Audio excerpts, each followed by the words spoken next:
A humble grandmother sold food on the streets until her incredible talent impacted a millionaire. It was just a humble food cart on the wrong corner of New Orleans, but what nobody knew was that the wrinkled hands serving those sandwiches had once revolutionized world gastronomy and were about to destroy the reputation of the city's most arrogant chef with just one spoonful of seasoning. Grab your seat and get ready. You won't forget this. Tell me in the comments, where are you watching from? On a busy corner in New Orleans, where the aroma of spices danced with the sound of jazz, Ruth Henderson went unnoticed by passers-by. At 78 years old, her wrinkled hands skillfully prepared the famous pulled pork sandwiches she sold from her small wooden cart weathered by time. The Magnolia's restaurant just a few meters away was the city's most popular gastronomic hub, where only the elite had the privilege of savoring the creations of renowned French chef Pierre Dubois. It was the day of Magnolia's anniversary party, an event that attracted celebrities and investors from across the country.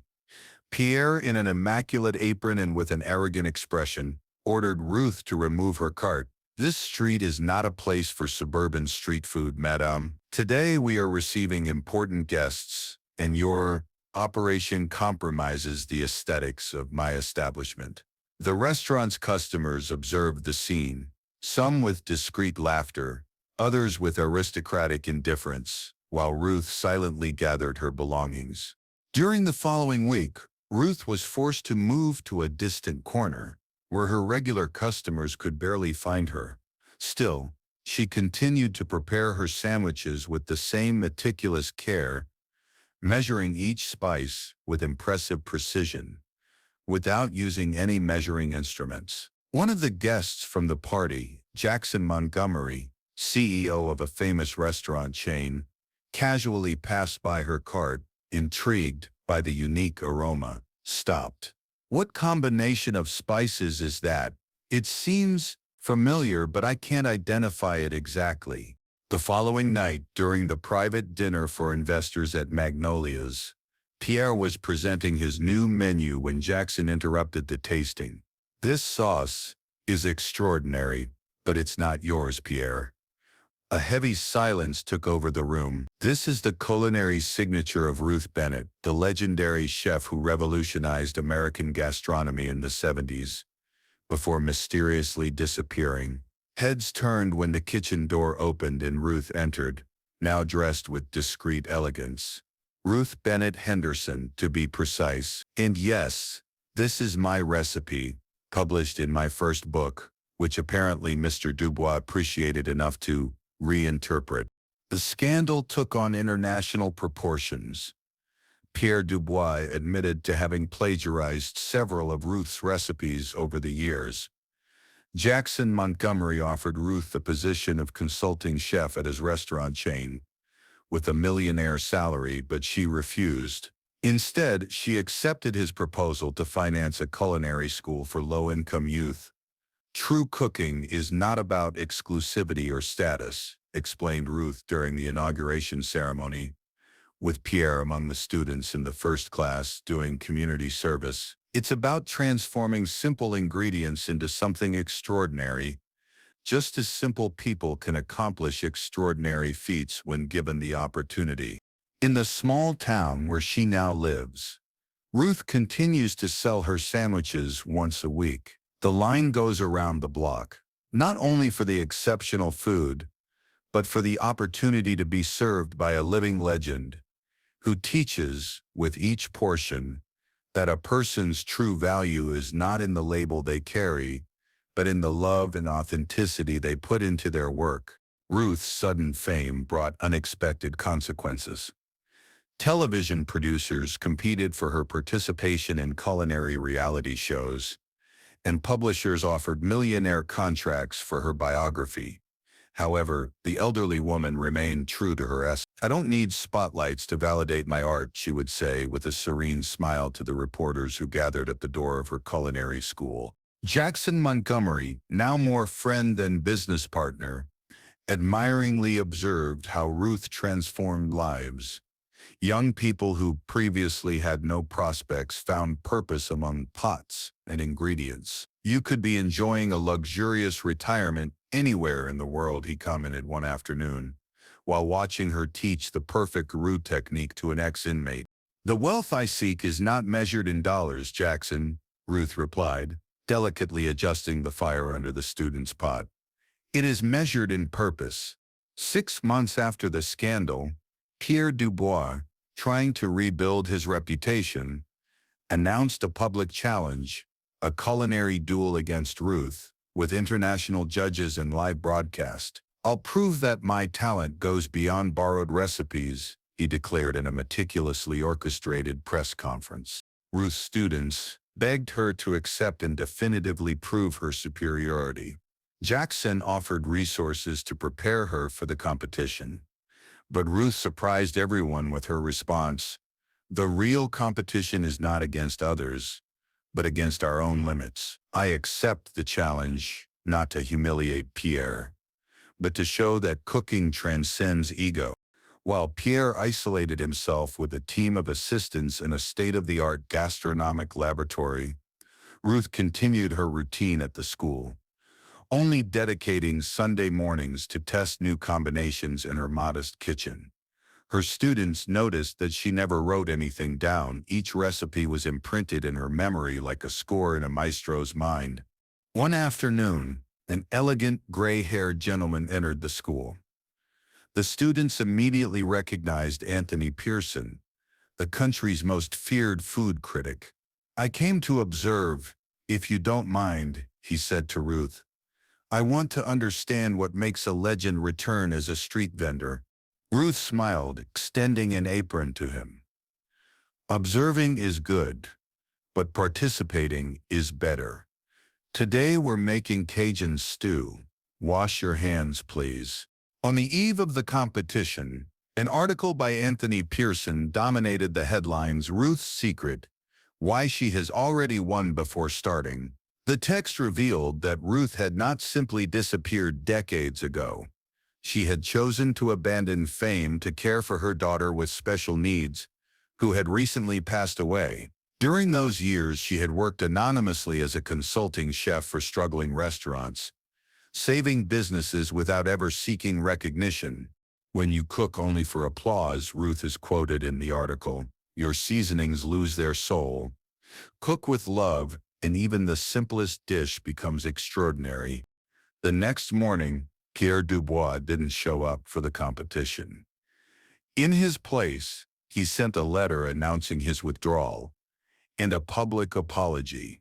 The letter ended with a revealing phrase, "Some battles teach us more when we lose them before fighting." A year later, Jackson Montgomery's gastronomic empire was completely restructured. Each restaurant now operated in partnership with a culinary school for underprivileged communities, following Ruth's model. Pierre Dubois, away from the spotlight, had become a dedicated teacher in the program, finally finding genuine satisfaction in seeing his students exceed their own expectations. As for Ruth, she continued selling her sandwiches from her renovated cart, now permanently parked in front of the school. Around her, there were always attentive students, humble millionaires and celebrities without makeup, all treated with the same warm dignity. "Do you know what the rarest ingredient in modern gastronomy is?" she asked a group of new students, while her wrinkled hands manipulated spices with millimetric precision. "Authenticity. There is no technique that replaces the courage to be who you really are." And so the Spice Lady continued to transform much more than food. In each dish served, in each lesson shared, Ruth Henderson left a bit of her essence, a legacy that no fortune could buy, but that anyone willing to learn could inherit. When autumn arrived in New Orleans, bringing with it the aroma of cinnamon and caramelized apples, Ruth received a proposal she had never imagined.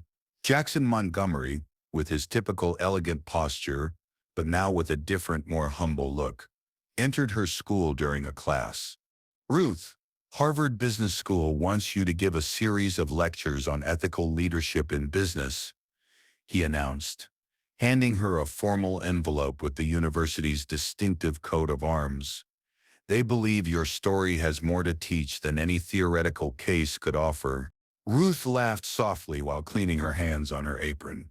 Me, a lady without a university degree, teaching at Harvard? What will I tell those brilliant young people? The truth, Jackson replied. That greatness doesn't come from titles or fortunes, but from the courage to remain true to your principles, even when it means walking alone. Before accepting the invitation, Ruth decided to revisit her origins. In a small town in Mississippi, she found the house where she had grown up, now abandoned and almost in ruins. In the backyard, surprisingly, the old pepper plant that her father had planted still bore fruit, resisting against all odds. With tears in her eyes, Ruth picked some peppers and carefully stored them. "Dad, you would be proud," she whispered to the wind. "Your recipes now feed more than stomachs. They feed dreams." On the way back, she stopped at several roadside restaurants, tasting homemade dishes and talking with anonymous cooks, collecting stories that would never appear in gastronomic magazines. Harvard's auditorium was packed. Renowned professors, privileged students, and journalists eager for headlines waited to see the legendary chef. When Ruth took the stage, wearing a simple navy blue outfit and carrying a small basket covered with a checkered cloth, the silence was immediate. "I brought something to share with you today," she began, uncovering the basket that contained simple sandwiches. In the great culinary schools, they teach sophisticated techniques. But in our grandmother's kitchens, we learn the ingredient that no technique can replace: purpose. As the sandwiches circulated through the audience, Ruth shared her journey, not just the triumphs, but the nights she slept in shelters, the years of anonymous sacrifice, the doors closed by prejudice against her age, gender, and origin. "Failure is not falling," she said, with a firm voice that echoed through the auditorium. "Failure is forgetting why you started walking." A young independent filmmaker, Maya Wilson, was in the audience that day. Deeply moved by Ruth's story, she asked permission to document the daily life of the culinary school. "I don't want to create a celebrity profile," she explained. "I want to show how a single person can create waves of transformation when acting with authenticity." The documentary, titled "The Recipe for Dignity," followed the journey of 3 students for a year: an ex-inmate, a single mother, and a retired executive who had lost everything in a nervous breakdown. Their transformations, guided by Ruth's practical wisdom, captured the essence of what she had built. When the film won the Grand Jury Prize at Sundance, Ruth did not attend the ceremony. Instead, she organized a special screening at the school where her students could see themselves portrayed not as charity cases, but as protagonists of their own redemptions. Pierre Dubois, who continued teaching at Ruth's school, underwent his own journey of transformation. The once arrogant man now demonstrated a humility that surprised everyone. On a rainy afternoon, he knocked on the door of Ruth's office. "I received an offer to open a new restaurant in Paris," he confessed. "My name still has value there." Ruth observed him for a moment. "And you came to ask for my blessing or my opinion?" "I came to ask you to trust me," Pierre replied, placing a detailed plan on the table. "I want to open not just a restaurant, but a branch of our school in Paris. The profits from the restaurant will finance scholarships for young immigrants." Ruth smiled, realizing that her greatest triumph was not in the dishes she had created, but in the transformation she had inspired in someone who once represented everything she despised in the culinary world. With the growing success of the schools and the documentary winning international awards, Jackson Montgomery seemed the only one completely at ease with the new direction of events. One afternoon, while helping Ruth prepare a charity banquet, he finally revealed what was bothering him. "I knew who you were from the first moment," he confessed. I recognized your unique style in the sandwich I tasted on that corner. I planned the entire confrontation with Pierre to force you to reclaim your rightful place. Ruth stopped chopping onions and looked deeply into Jackson's eyes. Why? Because 15 years ago, when I was just a bankrupt and alcoholic chef, you served me soup in a Denver shelter. You didn't recognize me, but you told me something that changed my life. A dish is not defined by the ingredients you have, but by the love with which you transform what is available. At that moment, Ruth understood that her impact went far beyond what she had ever imagined. Each small act of kindness was a seed planted that grew in gardens she would never visit. While Ruth and her team prepared for the inauguration of the Parisian branch, a letter arrived, sent from a small village in rural Louisiana. The yellowed envelope contained a black and white photograph, a young Ruth next to a man with a severe expression, both in front of a modest restaurant. "Your father would be proud," said the brief message signed by Elijah Washington. Ruth turned pale upon recognizing the name. Elijah had been her father's apprentice in the 1950s, one of the few black men to receive formal training in French cuisine at that time. Segregation laws eventually forced him to leave the city. "I need to find him," Ruth declared to Jackson. "He is the link to a legacy I thought was lost forever." Elijah's house was simple but impeccably maintained. At 92 years old, he still cultivated an herb garden that perfumed the air of the small property. When Ruth got out of the car, the old chef was already waiting for her on the porch, as if he was certain she would come. "It took a while, but you finally found your way back," he said, opening his arms to welcome her. For 3 days, the two chefs exchanged stories and recipes. Elijah revealed that he possessed the original notebook of Ruth's father's notes, saved from the restaurant when it was forced to close during the Great Depression. "Your father used to say that cooking is not just about feeding bodies, but about nurturing souls," Elijah told her, leafing through the worn notebook. "He taught me that each dish carries the history of who prepares it." The most impactful revelation came when Elijah showed Ruth a formula written on the inside cover of the notebook. "This is the basis of all your father's recipes." He called it the mathematics of flavors, perfect proportions that work regardless of the ingredients available. Inspired by the rediscovered wisdom, Ruth decided to expand her vision. With Jackson's financial support and Pierre's technical expertise, she launched the Henderson Washington Culinary Academy, a global network of schools dedicated to preserving culinary traditions at risk of disappearing. "Each community has its own gastronomic treasures," Ruth explained during the launch ceremony. "Our mission is to honor this knowledge and ensure it is not lost in the homogenization of global cuisine." Documentary teams were sent to remote villages to record ancestral techniques. Grandmothers were invited as visiting teachers, sharing recipes transmitted orally for generations. Ruth's father's formula became the basis of a new teaching method that combined scientific precision with cultural sensitivity. At 80 years old, Ruth received the news that she would be honored with the James Beard Lifetime Achievement Award. The ceremony, traditionally a gala event for the culinary elite, was transformed at her request. Instead of the traditional luxury banquet, street chefs and community cooks from all over the country were invited to prepare their emblematic dishes. "True gastronomy is not measured by exclusivity, but by impact," declared Ruth in her speech.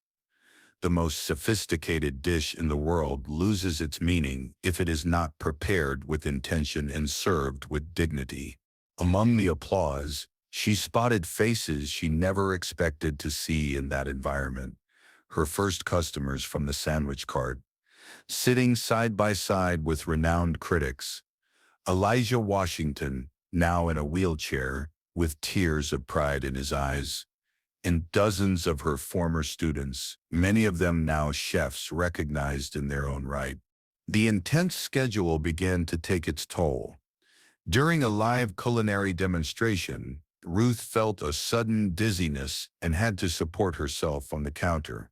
Doctors diagnosed a heart problem and recommended absolute rest. "I can't stop now," she insisted to Jackson and Pierre, who had rushed to her hospital room.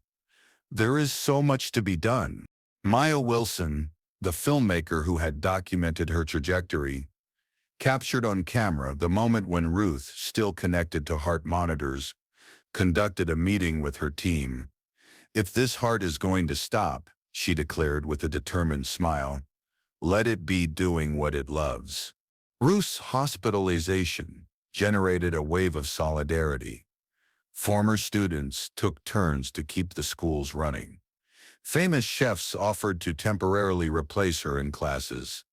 Pierre completely reorganized his life to take on administrative responsibilities. Against medical recommendations, Ruth insisted on returning to Mississippi to visit the old pepper plant at her father's house. "I need its seeds," she explained to Jackson, who reluctantly agreed to accompany her. Upon arriving, they found a surprise. The abandoned house had been bought and restored by a young couple who had discovered its historical significance. The pepper plant was now the center of a small community garden where local children learned about sustainable agriculture. "See how the universe works," Ruth murmured, emotional. "We plant without knowing exactly what will flourish or who will harvest the fruits." Back in New Orleans, with a little bag of carefully stored seeds, Ruth made a decision. It was time to prepare her legacy. During her convalescence, Ruth finally yielded to the appeals of her friends and decided to document her memories. It would not be just a cookbook, but a guide to living authentically in a world that constantly invites us to superficiality. "I want to call it Seasoning Life," she said to Maya, who now acted as her personal assistant, "because the principles that work in the kitchen are the same that work in everything else: patience, respect for ingredients, and the understanding that heat transforms." As she dictated her stories, Ruth revealed secrets she had kept for decades. The restaurants she had anonymously saved, the famous chefs she had mentored without ever seeking recognition, the moments of doubt and despair when she almost gave up everything. "The hardest part of being invisible," she confessed, "is not that others don't see you. It's continuing to believe that you exist when the world acts as if you don't matter." In an intimate ceremony in the school garden, Ruth gathered her closest collaborators. Elijah, leaning on his cane, observed everything with bright eyes. Jackson, now a visibly more serene man, was at his side. Pierre, who had temporarily returned from Paris, completed the circle along with Maya and some students from the first class. "I planted these seeds from my father's pepper plant in 7 different pots," explained Ruth, pointing to the small sprouts that were beginning to emerge. "Each one represents a school, a continuation of the legacy that began long before me."